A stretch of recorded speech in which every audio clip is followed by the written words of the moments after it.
Hello friends, स्वागत है आप सभी का हमारे यूट्यूब चैनल में। अगर आपने हमारे चैनल को सब्सक्राइब नहीं किया है तो सब्सक्राइब करें, साथ ही बेल आइकन ज़रूर दबाएं ताकि इसी तरीके के डेली के वीडियो आपको सबसे पहले मिले।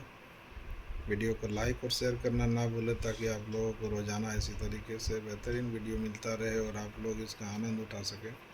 तो चलिए आज की कहानी का शुरुआत करते हैं। और आज की कहानी का जो शीर्षक है वो है नन्ही जलपरी भाग 2।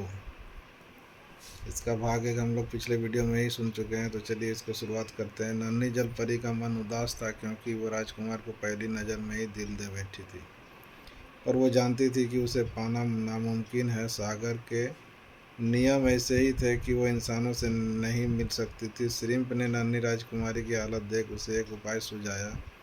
वो उससे समुद्री डायन के बारे में बताने लगा, लेकिन उसने आगाह भी किया कि इसमें बहुत खतरा भी हो सकता है।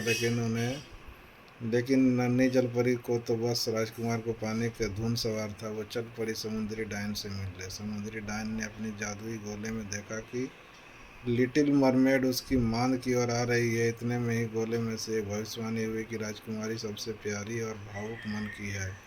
वो अपने अच्छे कामों की वजह से एक पवन परी बन जाएगी और उसे उसी वक्त अपने तुम्हारे पाप खत्म हो जाएंगे और तुम्हारी मृत्यु हो जाएगी। डायन ने कहा कि ऐसा कभी नहीं होगा। इतने में ही राजकुमारी डायन तक पहुंच गई और उसे गुजारिश की कि वो इंसान बनना चाहती है। डायन ने कहा कि उस राजकुमार के लिए ऐसा करना सही नहीं, क्योंकि ये तुम्हारे दुखों का कारण भी बन सकता है। ईवा ने कहा वो हर कीमत के लिए तैयार है। डायन ने कहा कि मैं तुम्हें इंसान तो बना दूंगी, लेकिन तुम्हारी आवाज़ छीन लूँगी। तुम्हें राजकुमार का दिल जीतना होगा। अगर तुम कामयाब रही तो तुम्हारी आवाज़ भी लौट आएगी, लेकिन यदि ऐसा नहीं हो सका तो तुम्हारी मौत निश्चित है और तुम समुद्री झाग बन जाओगी। नन्ही जलपरी ने शर्त मान ली। डायन ने उसे जादुई शरबत दिया और उसे कहा इसे तट पर जाकर पीना। मरमेड ने ऐसा ही किया। शरबत पीते ही वो बेहोश हो गई। इस बीच उसकी मछली ऐसा पूंछ पैरों में बदल गई, पर उसकी आवाज़ चली गई। उसे होश आया तो सामने राजकुमार था। राजकुमार ने कहा तुम ठीक हो, पर तुम हो कौन और सागर तट पर क्या कर रही थी? राजकुमार ने उसे आराम करने की सलाह दी। अगले दिन वो चलने लगी तो राजकुमार खुद बेहद खुश हुआ। उसने उसके साथ डांस किया और उसकी नृत्य कला से काफ़ी प्रभावित हुआ। राजकुमार ने कहा कि आज का दिन बहुत अच्छा है, मुझे मेरे जीवन का प्यार भी मिल गया। नन्ही परी को लगा कि वो उसकी बात कर रहा है। इतने में ही राजा का आगमन हुआ। राजकुमार ने राजा से उस लड़की का परिचय करवाया जो उसे तूफान वाले दिन मिली थी। राजकुमार ने कहा कि इसी ने मेरी जान बचाई थी, मैं इससे शादी करना चाहता हूँ। राजा भी मान गए। लिटिल मरमेड का दिल टूट चुका था। यह सब देख श्रिम्प ने सागर में जाकर राजा को सब कुछ बताया। राजा ने सागर की देवी से प्रार्थना की कि सतह पर चला गया।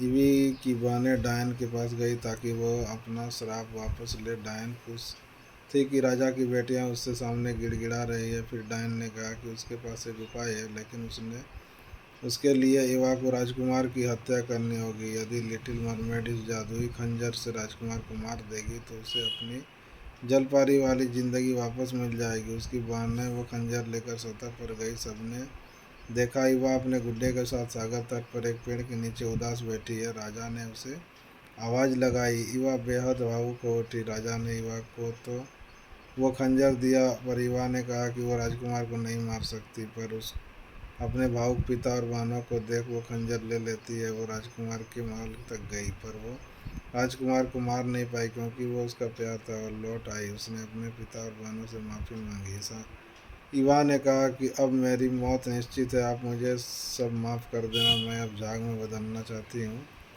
इस दुनिया से जाना चाहती हूँ। इतना कहकर वो समंदर में कूद गई। इतने में एक चमत्कारी शक्ति ने उसे खींच लिया और उसने देखा कि सामने पवन परी है। राजा बेहद खुश था और उसकी सबसे प्यारी बेटी की जान बच गई। राजा ने परी को धन्यवाद दिया। ईवा समझ नहीं पा रही थी। परी ने बताया कि हम आकाश की परियां हैं और तुम अब हमारे साथ परी बनकर रहोगी। तुम्हारे उदार मन और सागर व इंसानों के प्रति प्यार को देखते हुए ये तुम्हारा इनाम है। तुम भविष्य में इंसानी रूप में भी जन्म ले सकती हो। लिटिल मरमेड ने सबको अलविदा कहा और अपने राजकुमार से भी कहा कि अगले जन्म मैं तुम ही मेरा प्यार बनोगे, मैं हमेशा तुमसे प्यार करूँगी। उसने परी माँ को धन्यवाद कर उसके साथ स्वर्ग में चली गई। ऐसा होती है, ऐसा होते ही उस डायन और उसके पापों का अंत हो गया। सभी लोग संतुष्ट थे। तो दोस्तों, कहानी अगर अच्छी लगी हो तो लाइक और शेयर जरूर करें, साथ ही चैनल को सब्सक्राइब करें। मिलते हैं नए वीडियो के साथ, तब तक के लिए गुड बाय।